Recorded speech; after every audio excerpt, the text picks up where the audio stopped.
Dear friends, कैसे हैं आप सब। मैं उम्मीद करता हूँ कि आप लोग बहुत अच्छे होंगे। जैसा टाइटल पढ़ के आपको पता चल गया होगा कि आज मैं किस बारे में बात करने वाली हूँ। फ्रेंड्स, इससे पहले कि मैं अपना टॉपिक आगे बढ़ाऊँ, मैं सबसे पहले शुक्रगुजार हूँ अपने सभी सब्सक्राइबर्स के। और मैं उनका शुक्रिया करती हूँ कि वो मुझे सपोर्ट करते हैं, एटलीस्ट मेरे वीडियो को देखते हैं।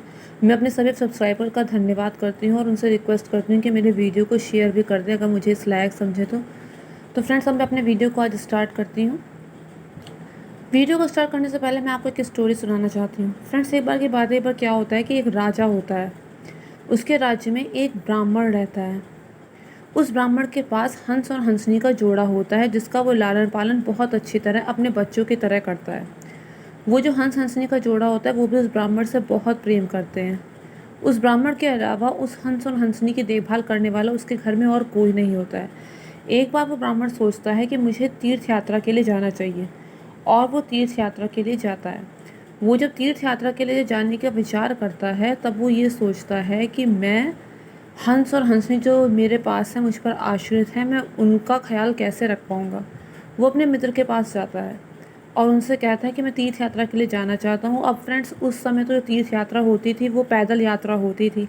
रेलगाड़ी, बस, ये सब चीज़ें तब नहीं हुआ करती थी।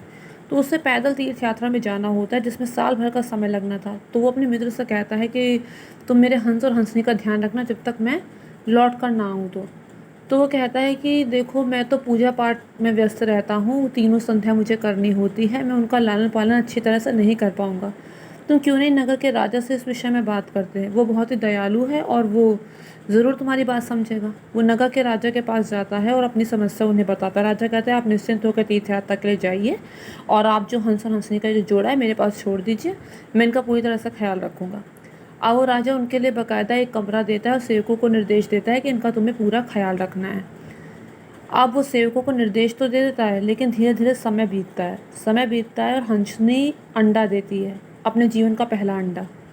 अब जब हंसनी के अंडा देने की खबर राजा के कानों तक पहुंचती है तो वो सोचता है कि अभी तक मैंने इतने जीव जंतुओं का मांस खाया, आज तक कभी हंसनी का मांस नहीं चखा। तो वो उस अंडे को बावर्ची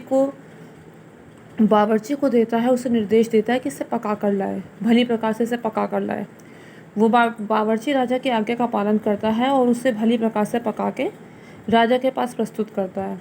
राजा उसे खाता है और उसे बड़ा स्वाद आता है। उसके बाद समय बीतता है, हंसनी दूसरा अंडा देती है। राजा के मन में फिर लालच उठता है और वो यही प्रक्रिया दोहराता है। ऐसा करते करते करते करते राजा उन 100 अंडों को खा लेता है, जिससे हंस और हंसनी का जोड़ा बहुत दुखी हो जाता है कि ये तो हमारे बच्चों को जन्म ही नहीं लेने दे रहा। अब जो 100 बच्चों को खोएगा उसके मन में जो कष्ट होगा, जो पीड़ा होगी, जो टीस होगी, उसे हर कोई तो नहीं समझ सकता। वो हंस और हंसनी का जोड़ा बहुत दुखी होता है और बहुत ज़्यादा अंदर ही अंदर कुंठित होता है, कुढ़ता है। और फिर एक तरह से विलाप करते करते, रोते रोते, वो दोनों हंस और हंसनी का जो जोड़ा होता है वो अपना प्राण छोड़ देते हैं, अपने प्राण त्याग देते हैं। और मरने से पहले उस राजा को श्राप देते हैं कि जिस तरह से हम अपने 100 पुत्रों का वियोग सहे हैं, अपने 100 बच्चों का वियोग सहे हैं, एक समय ऐसा आएगा कि तू भी अपने 100 बच्चों का वियोग सहेगा। और ऐसा कह के वो अपने प्राण त्याग देते हैं। अब वो ब्राह्मण लौट कर आता है, वो पूछता है कि उसके हंस और हंसनी कहाँ है। तो कहते हैं कि उन्हें तो बहुत भयानक रोग लग गया था, मैंने इतना उनका इलाज कराया, लेकिन वो जीवित नहीं बचे। तो ब्राह्मण को लगता है कि सच ही कह रहा होगा, और फिर ब्राह्मण वहाँ से दुखी मन से लौट जाता है। कहते हैं वही राजा अगला जन्म लेता है और धृतराष्ट्र बनता है। 100 बच्चे होते हैं उसके, 100 पुत्र, लेकिन मरते समय कोई भी मुख आग्नि देने वाला जीवित नहीं होता। यही वो कारण था कि धृतराष्ट्र को इतना कष्ट भोगना पड़ा। उसके 100 पुत्र हुए, लेकिन जीवन भर तो उसे कष्ट देते ही रहे, और उसके मरने पर उनमें से एक भी उसके कुल का दीपक नहीं बचा। फ्रेंड्स, जो फीलिंग होती है ना, जैसी हम में होती है वैसे ही जानवरों में होती है। अपना बच्चा सबको प्यारा होता है। कभी देखा है आपने किसी डॉगी के बच्चे को, वो अपनी माँ के पास कैसे जाता है और वो उसका ख्याल कैसे रखती है। कोई भी जीव जंतु हो, सबको अपना बच्चा प्यारा होता है। कटे तो उन्हें भी दर्द होता है, खून बहे तो उन्हें भी तकलीफ़ होती है, उनके अंदर भी फीलिंग होती है, उन्हें भी चोट हो लगती है। सब सब भगवान पर आश्रित होते हैं। बस हमारी तरह ज्ञान नहीं होता, हमारी तरह जुबान नहीं होती।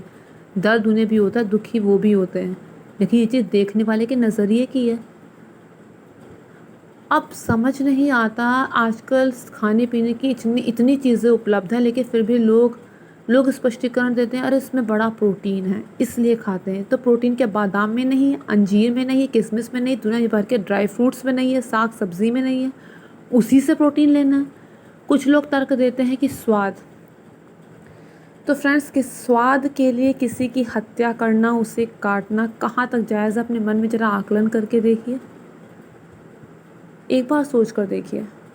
बड़े बड़े सेलिब्रिटी हैं जो या तो ये सब चीज़ें खाते ही नहीं हैं, और अगर खाते थे तो इसे छोड़ चुके हैं। तो फ्रेंड्स, मैंने बस सभी तर्क आपके सामने रखे हैं, अपनी बात कही है। अब बाकी जैसा आप लोग ठीक समझें। अगर मेरे इस वीडियो को देखने के बाद एक भी नॉनवेज खाना छोड़ता है तो मैं अपने वीडियो को सार्थक समझूंगी कि मेरे वीडियो बनाने का उद्देश्य पूरा हो गया। Thank you friends, thank you so much.